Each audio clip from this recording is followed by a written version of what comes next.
What's good, YouTube? It's me, Coach 67 Sports TV.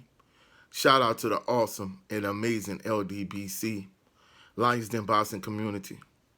Shout out to the greatest university in the world, the Southern University, home of the mighty Jaguars. Now, this particular video is about what's next for Southern University as a football team moving forward. We're a couple of days removed away from Southern University's blue versus gold spring game. And as a Southern University fan, as someone that follows Southern University, that goes to all of Southern University's home games, I go to all the Southern home games. To be truthful, the blue versus gold game didn't tell me anything in terms of things I didn't already know.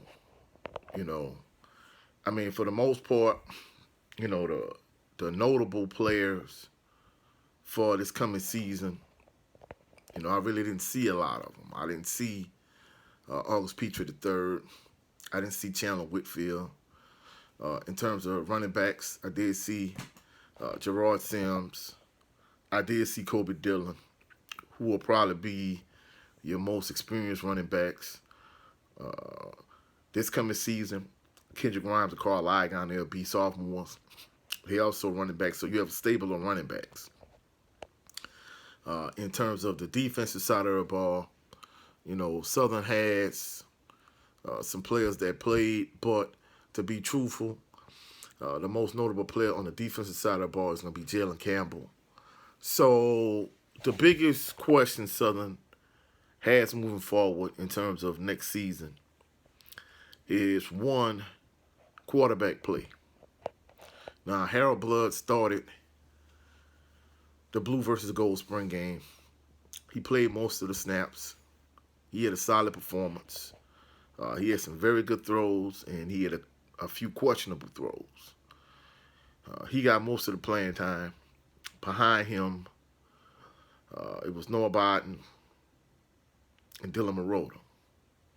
Now, those are the three front runners in terms of who's going to be the starting quarterback for next year. There are some individuals here in Baton Rouge that think Scotlandville High School quarterback Zay Tessett, he's going to beat everybody out. I'm not saying it's impossible, but it's extremely highly unlikely from the standpoint that, Zay's going to be a true freshman.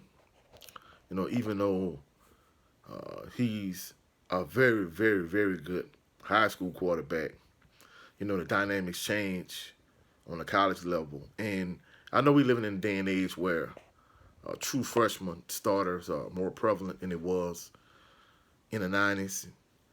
But, I think more than anything, I think Coach Dooley, when he's locked in on a particular quarterback, it seems as if he's just going to go with that guy. And if you look at last year with Bashawn McCray,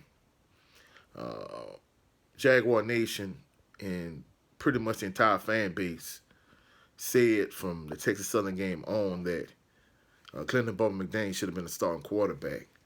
But yet, since he had a close relationship with Bashawn McCray and Benny McCray, and for those people out there that don't know, Benny McCray is Bashawn McCray's older brother. He also played wide receiver for Southern last year.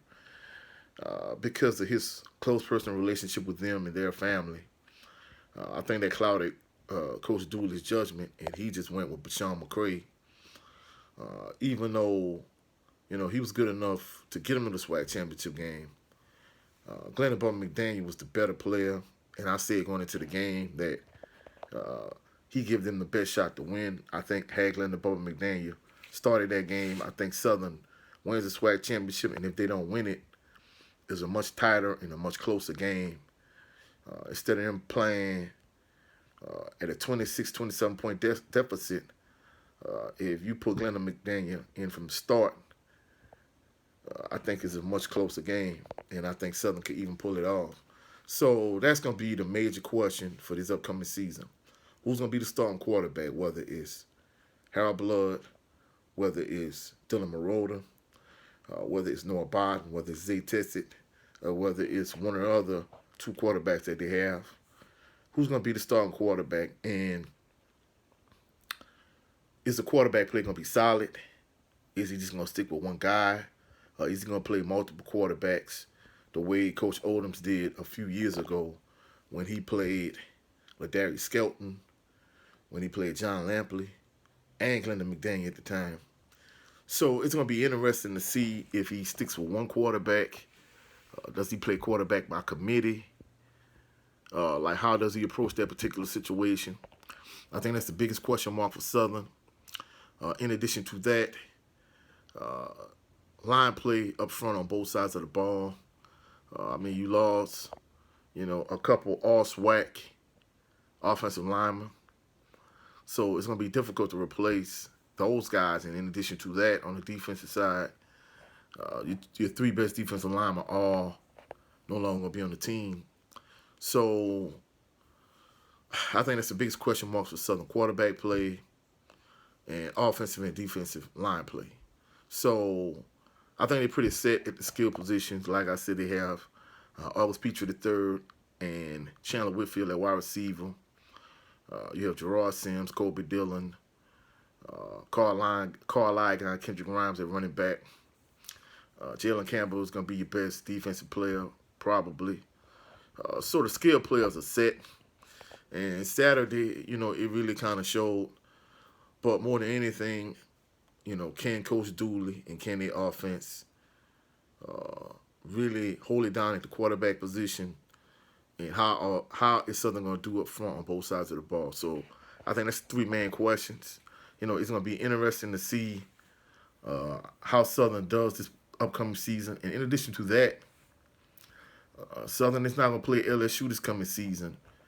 And Southern, their schedule gets tough real quick, from the start of the season. They start off playing Alabama State right from the beginning. Then thereafter, you go straight to Jackson State. So you starting off with two difficult games to start out the season. So if Southern has any type of issues in terms of chemistry and continuity, are things going to go by the wayside right away? Are they going to find a way to gel together and be a good team throughout the course of the season? So that's going to be, the interesting points for Southern this upcoming season.